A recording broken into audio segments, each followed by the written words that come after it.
Good morning and welcome back to the Core Connection. I'm Mira Rubin, here with you on Enlightened World Network. Before we get started today, let's just settle in, take a few seconds to take a deep breath in through your nose.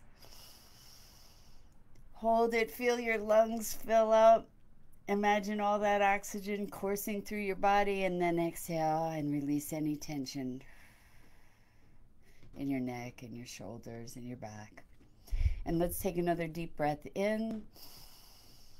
Hold it. And as you release that breath, just relax.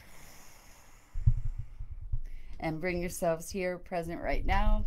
Let's put our palms gently together and softly rub your fingers against your palms.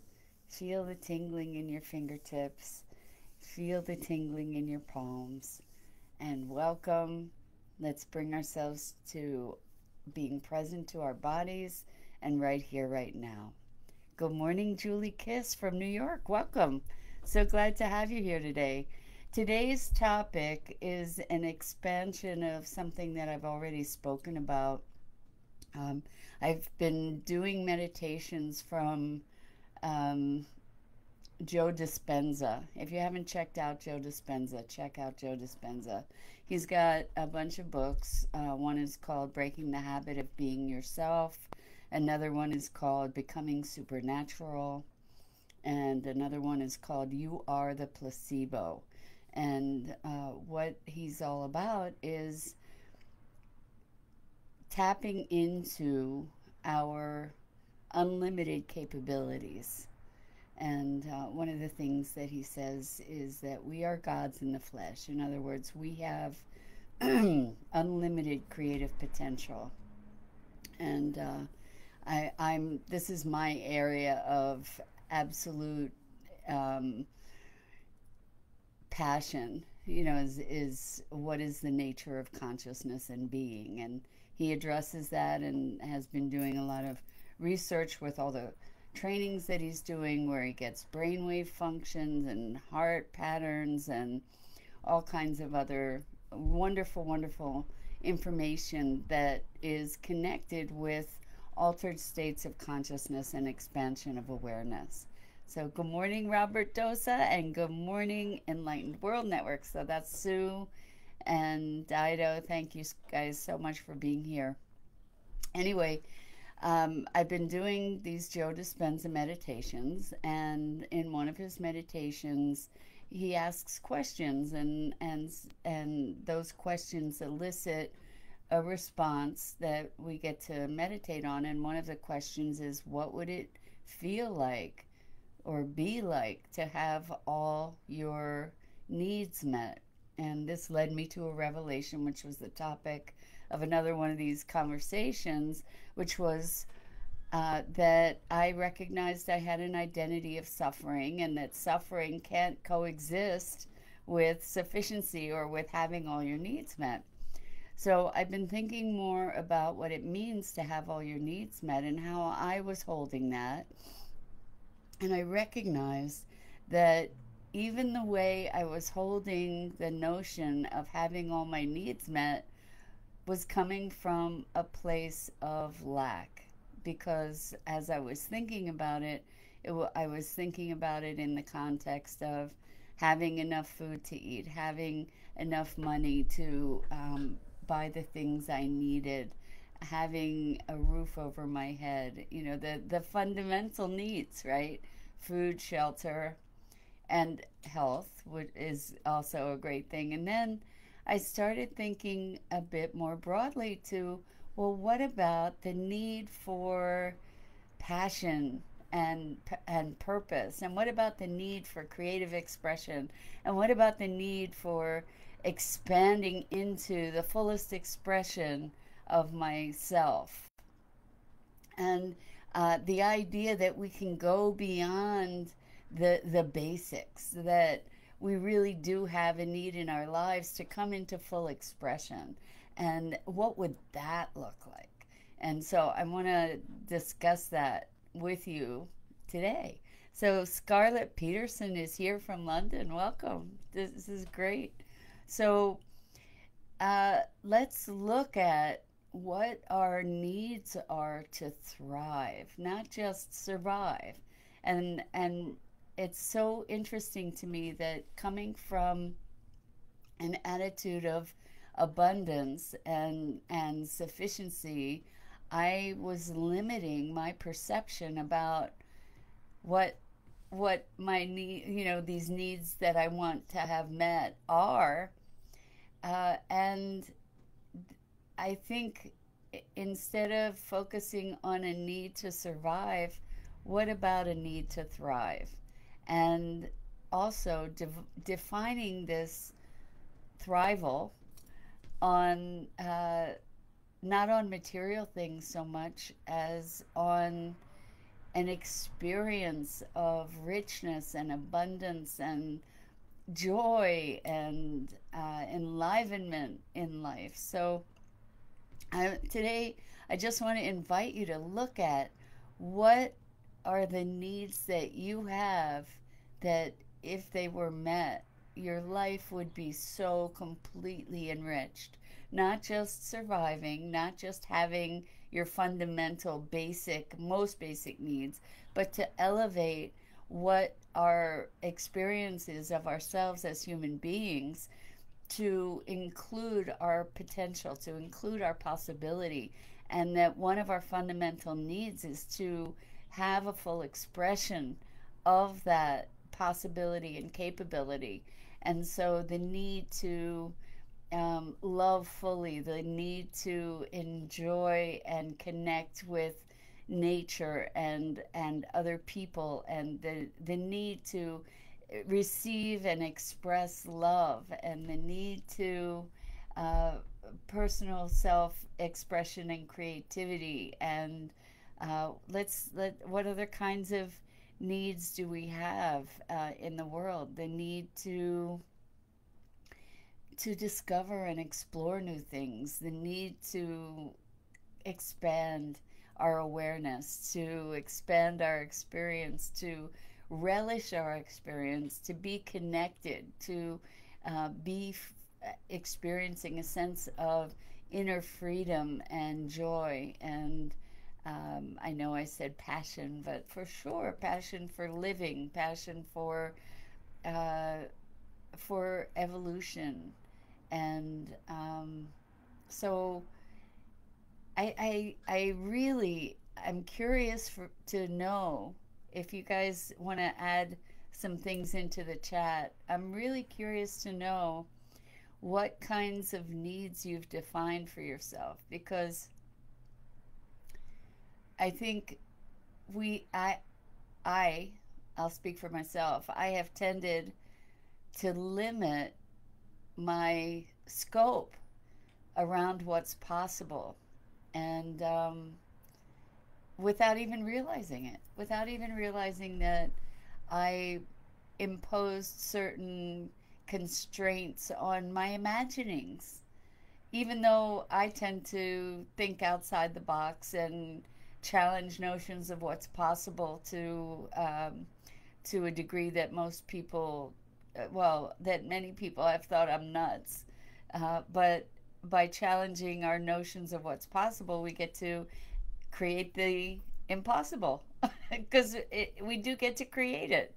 And we do get to create what I consider magic. Magic being something that defies our current explanation.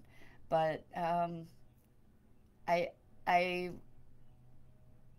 know that I have a need for adventure, whether it's intellectual adventure or actual adventure. And what other kinds of needs do we have? Needs to experience new things, needs uh, to find new ways to expand our horizons, and to, I said this too, be fully expressed in the world. But what does that mean? What does it mean to be fully expressed? What does it mean to move toward and fulfill our potential? Need to contribute, need to connect on all different levels. Robert says, we are limitless beings. What the mind can conceive, we can achieve. And thank you, Robert. Absolutely. I started out talking today about the Joe Dispenza meditations, and that is really what he's up to, is supporting people and providing context for people to connect with our unlimited self. And what's so amazing is that the world that we create is a function of the projection of our beliefs, and most often a projection of our experience of our limitations. So we believe that we are bound by the physical. We believe to our bones, culturally, whatever, we believe that we are subject to time and gravity and space. Now, I'm not advocating that you just go and, see if you can fly or anything like that, because those beliefs are so deeply entrenched that we express them in the outer world and we become subject to them. So Robert says, need to learn continuously. Me too. Me too. Learn, expand, and grow. So it's so fascinating to me, the limitations that we put upon ourselves socially, like what's possible in terms of the social circle that I have, or what I can achieve in the world as one voice, one person, what kind of difference and impact that I can make. We limit ourselves to say, who am I to think I can blah blah blah, right? And there's so many levels that we can challenge what our beliefs are and what we think our needs are. But as we expand our connection to the broader consciousness, the limits that we have are the limits that we impose upon ourselves. So Robert says, I love Joe Dispenza's story about how he rebuilt his spine with just the power of the mind. So we've all heard stories about people. Thank you, Robert. We've all heard stories about people who have had spontaneous remissions, and I've heard stories about people regrowing their liver, and Joe Dispenza rebuilding his spine, and people disappearing cancer, and the context that enables these miraculous, quote unquote, miraculous kinds of events is an expansion of an understanding of who we are and what's real, what's not real, what our capabilities are. So in some way, my thought about what we're doing here is we've bought into collectively certain rules of a game that, like including gravity and time and a whole bunch of other things, we've bought into a collective notion of what reality is, and then we live within those rules. It's kind of like if you were in a video game, the video game has certain rules, and maybe it has certain levels that have different rules, and as you accelerate you get to expand the rules. I'm not a gamer, so that might come through in my conversation here, but anyway, I kind of see this as a video game with those rule levels. If you've seen the movie The Matrix, the original one, the first one, there's so much there that I find fascinating and quite true. Maybe not being the human batteries. If you haven't seen it, check it out. It's wild. It's so amazing with film. But the notion that we live our lives subject to imposed contexts of what's real.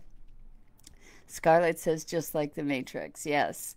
And Robert Dosa says, I want to regrow my teeth. They say it's impossible. Yeah, Robert, if you figure that out, I'm interested. I believe that everything's possible. I believe we can walk on water. I believe we can translocate. I believe we can levitate, and or that there is the capability that we can do that.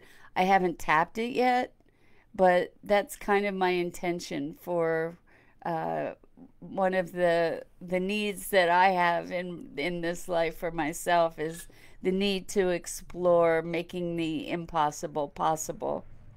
So, yes, teeth, regrowing teeth. Julie's saying, yeah, that would be an awesome thing to be able to regrow teeth. I imagine that that's possible too.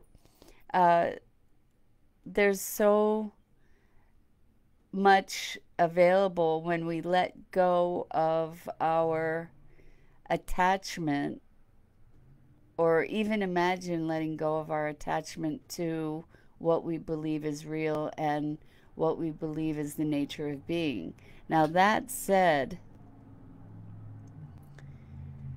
I've been working with a bunch of people. I have a coaching practice and it's full right now, which I'm very excited about. I'm working with extraordinary people that are doing really, really awesome things in the world and have very big visions for making a difference. And one of what I use in my coaching program is a modality that I've developed called core connection. And it's miraculous in the results that people get because it's reliant upon their inner symbols, their inner knowing, their inner intelligence to be able to guide the process to unlock all kinds of potentials. And mostly so far, what we've done is we've been working on clearing out stuff. And what I've noticed is that as people are moving more deeply into this work, that they recognize on an conscious and sometimes other than conscious level, they recognize that what they're confronting is letting go of identities that they have recognized themselves to be. So their limited selves, people have said outright, I don't know who I'm going to be on the other side. How am I going to introduce myself? Who am I if I'm not my limitations? Who am I if I'm not someone who suffers? Who am I if I'm not someone who, or if I'm not someone who doesn't love myself? Who am I? Who am I if I'm not my pain? Who am I if I'm not the things that? Who am I if I'm not my history? Who am I if I'm not a victim? And it's so interesting to see and also to have experienced the terror around letting go of these notions just of those simple identities. So if we start looking at letting go of the identity as a physical form, and like that's a whole new level to this conversation about identity and about what's possible. I'm going to check into the comments here. Robert Dosa says, I'm still kind of playing in the matrix with getting in and out of the matrix. And he says he'll share if he achieves this. That's me too. I'm all about getting beyond the matrix. And he says, I'm on a broader matrix. I've left the 3D matrix long time ago and currently somewhere between 9D and 12D. I am that I am.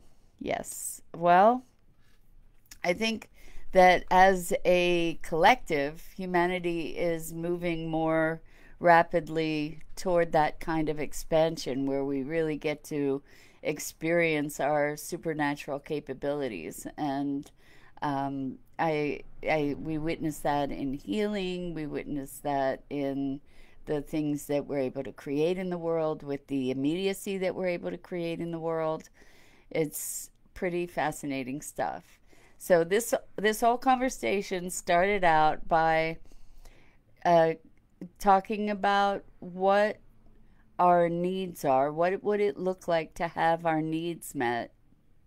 And reframing the notion of needs from something fundamental in terms of survival, like I need to survive, and transmuting that whole notion into I need the opportunity to thrive and expand and grow. And what would that look like? So, I'm going to wrap up today with the invitation to expand your notion of what it would be to have your needs met when those needs include the aspects of being that are at the foundation of thriving.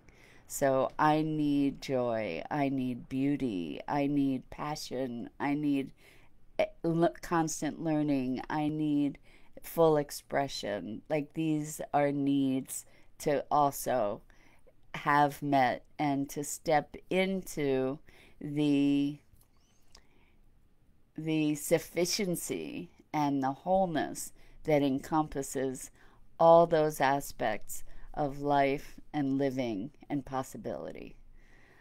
So that's it for today. I want to invite you to check out the remarkable and wonderful programming on Enlightened World Network. All kinds of great shows and broadcasts of meditations and insights and connection and community. So I thank you so much for being here, for joining me. I hope you'll come back again tomorrow at 9 a.m. Eastern Time on Enlightened World Network. And so much love and compassion to you. Thanks so much for joining me. See you tomorrow.